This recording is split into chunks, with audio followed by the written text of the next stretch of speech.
I was given this task of finding someone or something, and initially we thought, you know, let's find some models. There was a model called Verushka, who was this like 6'5", very, very thin model, and we were like hauling in. I was sort of casting, you know, ringing up all these obscure casting places and say, can you come in and bring very scant clothing, and we want to actually photograph you like squatting on the ground with kind of, you know, when you squat and like the Maasai squat, when they're kind of, because their legs are so long, their knees seem to kind of come up like alongside their face like that, and look, you almost look like a grasshopper.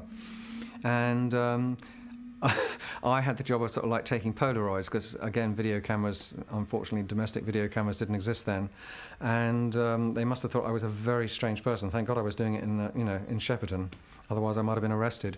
But eventually a casting agency that handled dancers, I think a guy called Michael, I think it was Michael Somerton or something, called me up and said, I've just seen a guy in a pub, and I've got his name and his number, and I think he's the guy you want. Do you want to see him? And that was when he saw Bolaji, Badejo, who was a student studying, I think he was from Nigeria or something, and he was studying. So poor Bolaji got dragged in, and he was it. He was the alien.